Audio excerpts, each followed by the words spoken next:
السلام عليكم، مرحبا بكم فيديو جديد في قناة حلويات اسماء. فيديو اليوم غنحضروا بطبوط بانيني بحشوه اللي لذيذه بطريقه تحضير اللي سهله وسريعه. كنتمنى تتبعوا معايا الفيديو حتى الاخير ونال الاعجاب ديالكم، وندوزو باش نشوفوا المقادير وطريقه التحضير.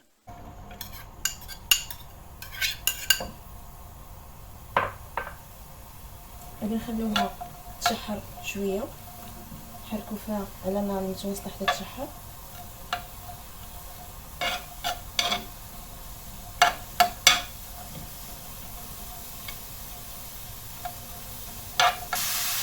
من بعد غادي نضيف عليها جوج حبات فلفله حمراء وخضراء،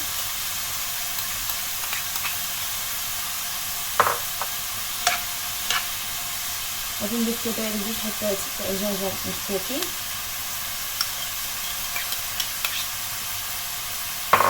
صافي. غادي نخلط المكونات مع بعضياتهم ونخليهم حتى يتشحروا مزيان.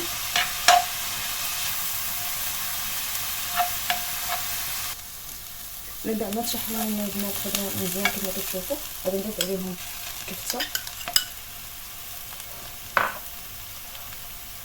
غادي نضيف العطريه كذلك، شويه معلقه صغيره ديال البزار، معلقه صغيره ديال الخرقوم، معلقه صغيره ديال السكينجبير، شويه الملحه ومعلقه ديال التحميره.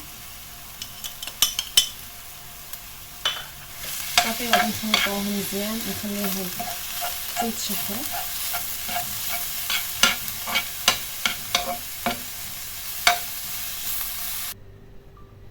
من بعد ما تشحروا لنا البنات الكفته مع الخضره كيف ما كتشوفوا معايا مزيان، غادي نطفي البوطه وغادي نضيف شويه ديال القزبر المعدنوس، غنضيف كذلك الزيتون خضر مقطع رقيق. صافي وغادي نخلطهم مع المكونات مزيان.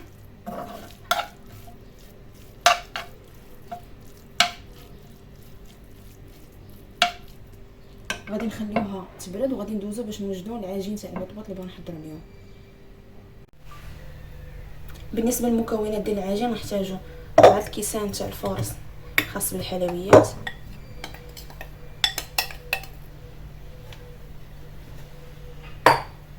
غادي نضيف عليهم 2 كيسان تاع الفينو،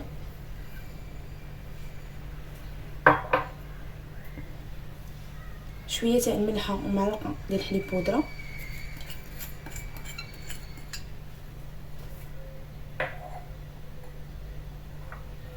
غادي نضيف كذلك خميره تاع الخبز،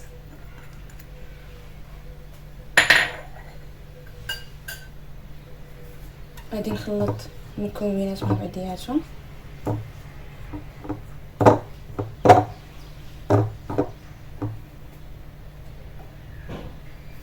غادي نبدا نضيف الماء بالتدريج، الماء دافي وانا كنجمع في العجين.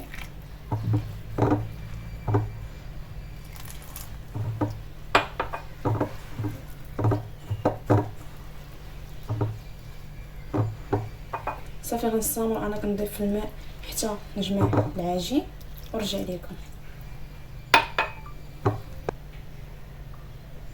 بعد ما جمعت العجين كيف ما كتشوفوا معايا، غادي ناخذها غادي نضعوها في سطح العمل، غادي نضيف عليها معلقه تاع الزبده.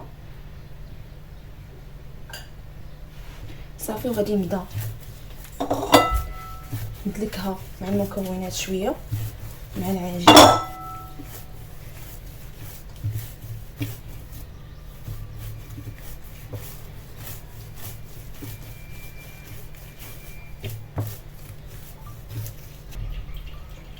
بعد ما جمعت العجين بعد دلكت معلقه الزبده معايا كيف ما كتشوفوا معايا كيكون القوام تاعها على هذا الشكل. غادي نغطيها واحد شويه، واحد 5 دقائق نخليوها ترتاح، من بعد ندوزو باش نعمروها بالحشوه اللي وجدنا. من بعد ما خلينا العجين تاعها 5 دقائق غادي نقطعوها قطع صغار على هذا الشكل.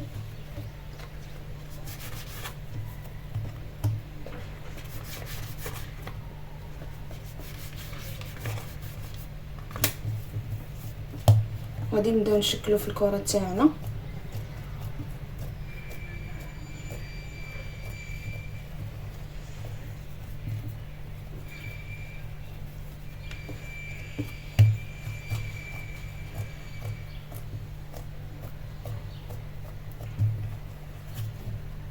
صافي غادي نصامب بنفس الطريقه حتى نكمل نشكل الكرات كاملين. نرجع لكم من بعد ما ارتاحوا لنا البنات الكرات كيف ما كتشوفوا. غادي ناخذوا اول كره وغادي نطلقوها بالمدلك بشكل دائري على هذا الشكل. الا كان نقدروا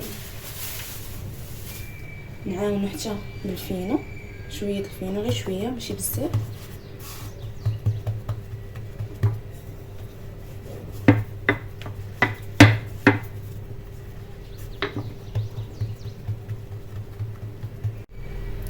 من بعد ما طلقت البنات الكره شويه كيف ما كتشوفوا معايا، غادي ناخذ كميه من الحشوه وغادي نوضعها في الوسط بهذا الشكل.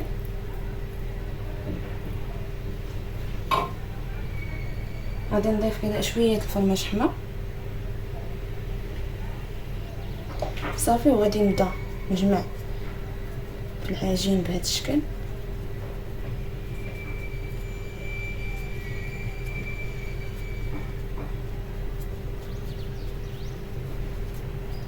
العجين الا بان لنا شويه زايد نقدر نقطعو صافي. كيكون هذا هو الشكل. غادي نحتفظوا به في الجنب، غادي نستمروا بنفس الطريقه حتى نعمر الكرات كاملين اللي عندي.